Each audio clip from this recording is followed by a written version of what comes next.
بسم اللہ الرحمن الرحیم۔ السلام علیکم، میں ہوں نعیم محبوب ایک نئی ایکسکلوسیو سٹوری کے ساتھ۔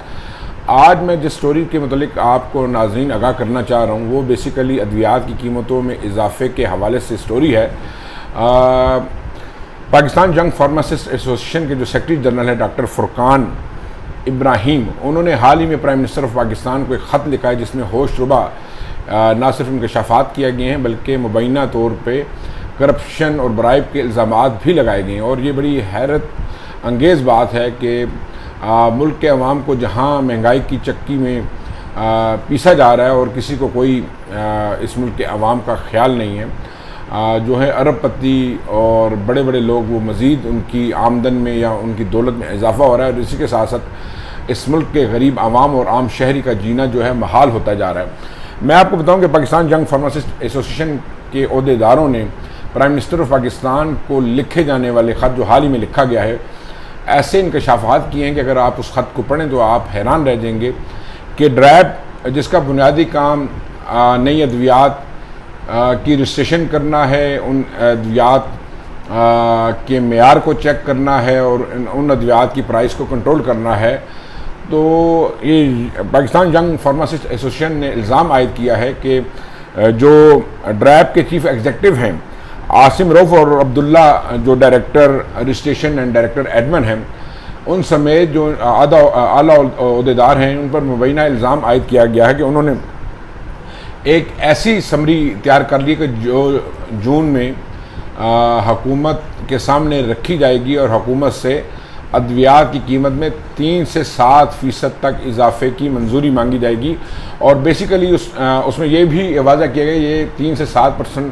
اضافہ نہیں ہے بلکہ یہ مجموعی طور پہ تقریباً ادویات کی قیمتوں میں 50% تک اضافہ ہو جائے گا۔ اس کے ساتھ ساتھ میں آپ کو یہ بھی واضح کروں کہ اس لیٹر میں یہ بھی حوالہ دیا گیا کہ جب پی ٹی آئی کی حکومت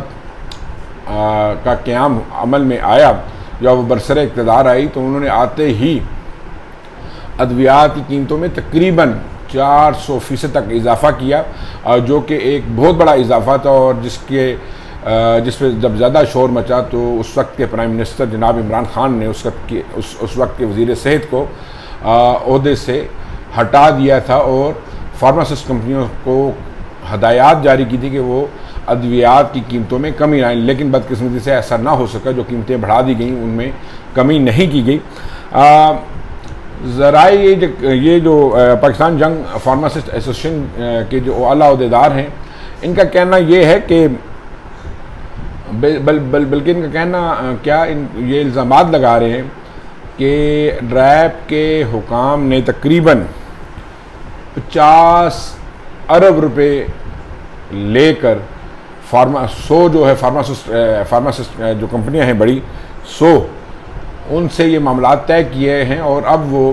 موجودہ حکومت کے جو متعلقہ اعلیٰ حکام ہیں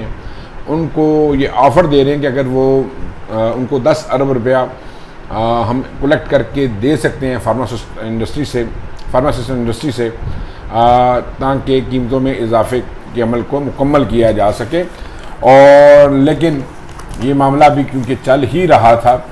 تو پاکستان ینگ فارماسسٹ ایسوسیشن نے پرائم منسٹر آف پاکستان کو یہ خط لکھ دیا ہے، اور اس میں یہ بھی کہا گیا ہے کہ اگر پرائم منسٹر آف پاکستان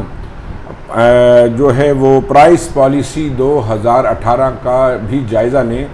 جس میں قانون قاعدے ضابطے کی کوئی بات نہیں بلکہ ایک سابق چیف جسٹس پہ بھی الزام عائد کیا گیا ہے اس لیٹر میں کہ انہوں نے اپنی 2 بیٹیوں جن کا کاروباری ادویات سے متعلق تھا، ان کو نوازنے کے لیے ڈرائب کے کرپٹ افسران کے ساتھ معاملات طے کیے اور ان کو فری ہینڈ دیا، اور یہ ان کے زبانی جو احکامات پہ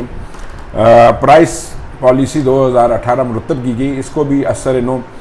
اس کا تفصیلی جائزہ لینا چاہیے اور اس میں ترامیم کر کے اس کو درست کرنے کی ضرورت پہ زور دیا گیا ہے۔ اچھا، اس کے ساتھ ساتھ میں آپ کو یہ بھی بتاؤں کہ آپ کو یاد ہوگا کہ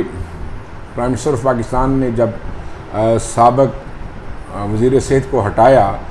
تو اس کے بعد نیب نے بھی ان کے خلاف تحقیقات شروع کرنے کا عندیہ دیا تھا، بلکہ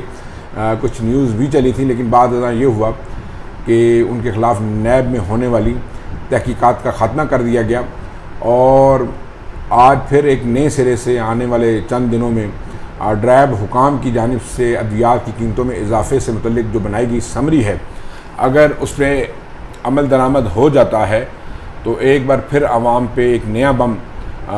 جو وہ گرے گا۔ اور میں یہ سمجھتا ہوں کہ موجودہ حکومت کو یہ چاہیے کہ مہنگائی کے طوفان میں گھرے ہوئے جو عوام ہیں ان پہ خدا را رحم کریں اور ادویات کی قیمتوں میں مزید اضافے کے معاملے کو مسترد کر دیں، اور اگر اس بات میں کوئی حقیقت ہے کہ ڈرائب حکام جس کا الزام اس خط میں لگایا گیا ہے، اگر وہ واقعی انہوں نے 100 بڑی ادویات ساز کمپنیوں سے معاملات طے کر کے 50 ارب روپے کی مبینہ رشوت وصول کر رکھی ہے، تو ان کے خلاف بھی غیر جانبدارانہ انکوائری مکمل کر کے قانون کے مطابق ان کو سزا دی جائے۔ اور اس خط میں یہ بھی کہا گیا ہے کہ یہ ایک ایسا مافیا ہے جو کسی کے کنٹرول میں نہیں ہے، نہ وہ وزیر صحت کے کنٹرول میں ہے، نہ وزارت صحت کے کنٹرول میں ہے، نہ وہ پرائم منسٹر آف پاکستان کے کنٹرول میں۔ وہ ایک ایسا مافیا بن چکا ہے جس پہ کسی کا کنٹرول نہیں، اور وہ جب جی چاہتا ہے نئی ادویات کو، غیر معیاری ادویات کو رجسٹر کر لیتے ہیں، ان کی پرائسز میں اضافے سے متعلق جو ہے وہ لکھ دیتے ہیں حکومت وقت کو، حالانکہ ان کا کام بنیادی طور پہ ادویات کی کوالٹی اور پرائس کنٹرول کرنا ہے، لیکن ہمارے یہاں وہ اصل کام کرنے کے بجائے، یعنی کہ عوام کے حقوق کا تحفظ کرنے کے بجائے ادویات ساز کمپنیوں کے حقوق کا تحفظ کرنے میں وہ گامزن ہے۔ اور میں یہ بھی بتا دوں آپ کو کہ گزشتہ کئی سالوں سے ڈرائب کے خلاف وفاقی تحقیقات ادارہ جو ہے اس کے FIA کے جو کرائم ونگ ہے، اینٹی کرپشن کرائم ونگ جو ہے، اس میں بھی کئی انکوائریاں زیر التوا کا شکار ہیں، اور ڈرائب کے افسر اس قدر بااثر ہیں کہ تمام تر ثبوت ہونے کے باوجود ان کے خلاف کئی سال گزرنے کے باوجود FIA کے حکام کسی قسم کا ایکشن لینے میں ناکام نظر آتے ہیں۔ اس کا جواب تو FIA کے حکام ہی دے سکتے ہیں کہ کیا ان کے پاس وہ ثبوت نہیں ہے، یا وہ بھی ڈرائب مافیا کے زیر اثر اس قدر آ چکے ہیں، یا اس قدر خوف زدہ ہیں، یا مبینہ طور پر کوئی مالی فوائد لے کے ان معاملات کو، کرپشن کے ان معاملات کو التوا کا شکار کیے ہوئے ہیں۔ تو میری یہ بھی گزارش ہے کہ اعلیٰ حکام سے، وفاقی وزیر داخلہ، وزارت داخلہ اور ڈائریکٹر جنرل FIA سے بھی یہ گزارش ہے کہ وہ ڈرائب کے خلاف جتنی بھی انکوائریاں ہیں جو کہ کئی سالوں سے پینڈنگ ہیں، ان کو بھی جلد از جلد مکمل کر کے ان معاملات میں ملوث جو ہے ڈرائب کے افسران کے خلاف قانون کے مطابق چارہ جوئی کریں۔ اور اس کے ساتھ ساتھ ایک بار پھر پرائم منسٹر آف پاکستان اور موجودہ حکومت، جس میں دیگر سیاسی جماعتیں بھی موجود ہیں، ان تمام سیاسی قائدین، سیاسی جماعتوں کے لیڈر سے میری گزارش ہے کہ جہاں پہ پٹرول تقریباً چند دنوں میں 60 روپے کا اضافہ کر دیا گیا، گو کہ انہیں یہ کرنا تھا، کیونکہ یہ IMF کے ساتھ جو سابق حکومت نے معاہدے کر رکھے تھے ان کے مطابق یہ ہونا ہی تھا، ورنہ آپ کو IMF کی اگلی قسط نہیں ملنی تھی۔ اور زر مبادلہ کے ذخائر جو ہے، ان کے جو حالات ہیں وہ آپ کے سامنے ہیں۔ ملک اس وقت شدید معاشی اور اقتصادی بحران کا شکار ہے، اور ملک کو معاشی استحکام دینے کے لیے ایسے کڑوے فیصلے، ایسے ناپسندیدہ فیصلے کرنا تھے، اور یہ بوجھ عوام پہ ڈالا گیا، اور جبکہ عوام اس پہ کافی نالام بھی ہے۔ اور میں یہ سمجھتا ہوں کہ جیسے ہی موجودہ حکومت یا ہمارے حکمران یا ہمارے سیاستدان یا ہماری تمام سیاسی جماعتیں جب اس ملک کو کوئی بہتری کی طرف یا ترقی کے سفر کی طرف گامزن کرتی ہیں، تو اس کے ساتھ ساتھ عوام کو ریلیف بھی دیں، عوام کی ترقی کے لیے، عوام کی خوشحالی کے لیے، عوام کے روزگار کے لیے، عوام کی ملازمتوں کے لیے بھی ایسے ٹھوس اور ایسے اقدامات کریں تاکہ اس ملک میں ایک بار پھر خوشحالی، ترقی کا سفر جو ہے وہ جاری و ساری رہ سکے۔ اجازت دیجیے، نئی محبوب کو بہت جلد ملیں گے پھر نئی ایکسکلوسیو سٹوری کے ساتھ۔ اللہ حافظ۔